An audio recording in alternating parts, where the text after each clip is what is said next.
ത്യാഗത്തിന്റെയും ആത്മസമർപ്പണത്തിന്റെയും സ്മരണ പുതുക്കി ബലിപ്പെരുന്നാൾ ആഘോഷിക്കുകയാണ് വിശ്വാസികൾ. രാവിലെ പള്ളികളിൽ പെരുന്നാൾ നിസ്കാരവും പ്രത്യേക പ്രാർത്ഥനകളും നടന്നു. ഒരു മതവും ഭീകരതയെ അംഗീകരിക്കുന്നില്ലെന്ന് തിരുവനന്തപുരം പാളയം ഇമാം ഡോക്ടർ വി.പി. സുഹൈബ് മൗലവി പെരുന്നാൾ ദിന സന്ദേശത്തിൽ പറഞ്ഞു. തീവ്രവാദത്തിന് മതവും മതത്തിന് തീവ്രവാദവുമില്ലെന്ന് ഡോക്ടർ ഹുസൈൻ മടവൂർ പെരുന്നാൾ ദിന സന്ദേശത്തിൽ കോഴിക്കോട് പറഞ്ഞു. തിരുവനന്തപുരത്ത് വിവിധയിടങ്ങളിലായി നടന്ന ഈദ്ഗാഹിൽ നൂറുകണക്കിന് വിശ്വാസികൾ പങ്കെടുത്തു. ചന്ദ്രശേഖരൻ നായർ സ്റ്റേഡിയത്തിൽ പാളയം ഇമാം ഡോക്ടർ വി.പി. സുഹൈബ് മൗലവി ഈദ്ഗാഹിന് നേതൃത്വം നൽകി. ഒരു മതവും ഭീകരതയെ അംഗീകരിക്കുന്നില്ലെന്നും രാഷ്ട്രീയ നേട്ടത്തിനു വേണ്ടി മതത്തെ ദുരുപയോഗപ്പെടുത്താതിരിക്കാനുള്ള ജാഗ്രത വേണമെന്നും പാളയം ഇമാം പെരുന്നാൾ സന്ദേശത്തിൽ പറഞ്ഞു.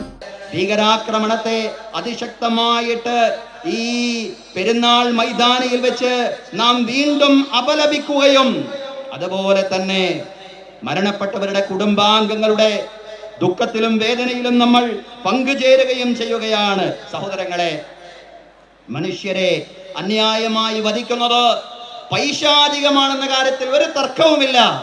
വിശുദ്ധ ഖുർആൻ അത് വളരെ കൃത്യമായും വ്യക്തമായും പറഞ്ഞതാണ്. മൻ ഖതല നഫ്സൻ ബിഗൈരി നഫ്സിൻ ഔ ഫസാദിൻ ഫിൽ അർദി ഫകഅന്നമാ ഖതല الناس ജമീഅ വമൻ അഹ്യാഹാ ഫകഅന്നമാ അഹ്യ الناس ജമീഅ.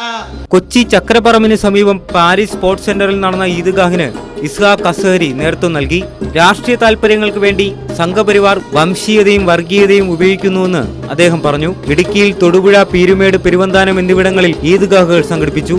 ടൗൺ ഈദ്ഗാഹ് കമ്മിറ്റിയുടെ നേതൃത്വത്തിൽ ആലപ്പുഴ ബീച്ചിലും തൃശൂരിൽ തൈക്കാട് അൽഹിദായ മസ്ജിദ് ഗ്രൗണ്ട്, CMS സ്കൂൾ ഗ്രൗണ്ട് എന്നിവിടങ്ങളിലും ഈദ്ഗാഹുകൾ ഉണ്ടായിരുന്നു. കോട്ടയത്ത് വിവിധ മുസ്ലിം ദേവാലയങ്ങളിൽ പ്രത്യേക പ്രാർത്ഥനകൾ നടന്നു. വടക്കൻ കേരളത്തിലും ഇസ്ലാം മത വിശ്വാസികൾ ആഹ്ലാദപൂർവ്വം ബലിപെരുന്നാൾ ആഘോഷിക്കുകയാണ്. കോഴിക്കോട് പാളയം പള്ളിയിൽ ഡോക്ടർ ഹുസൈൻ മടവൂരിന്റെ നേതൃത്വത്തിലായിരുന്നു നിസ്കാര ചടങ്ങുകൾ. തീവ്രവാദത്തിന് മതമില്ലെന്നും മതത്തിന് തീവ്രവാദമില്ലെന്നും ഹുസൈൻ മടവൂർ പറഞ്ഞു. തീവ്രവാദവും ഭീകരവാദവും ഒക്കെ ശക്തിപ്പെടുകയും ചില പ്രദേശങ്ങളിലെങ്കിലും അതിന് മതവുമായി ബന്ധമുണ്ട് എന്ന് ചിലർ സ്ഥാപിക്കുവാൻ ശ്രമിക്കുകയും ചെയ്യുമ്പോൾ ഇല്ല, തീവ്രവാദത്തിന് മതമില്ല, മതത്തിൽ തീവ്രവാദവുമില്ല എന്ന് പറയാൻ പറ്റിയ ഒരു സുദിനവും കൂടിയാണ് ഈ ബലിപ്പെരുന്നാൾ. ഉരുൾപൊട്ടൽ ദുരന്തമുണ്ടായ വയനാട് മുണ്ടക്കയിലും ചൂരൽമലയിലും പെരുന്നാൾ നമസ്കാരം നടന്നു.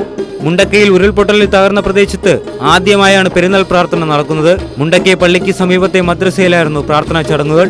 പ്രാർത്ഥനയ്ക്ക് ശേഷം പരസ്പരം ആശ്ലേഷിച്ചാണ് വിശ്വാസികൾ പള്ളികളിൽ നിന്ന് മടങ്ങിയത്. വിവിധ ബ്യൂറോകൾക്കൊപ്പം ന്യൂസ് ഡെസ്ക് കൈരളി ന്യൂസ്.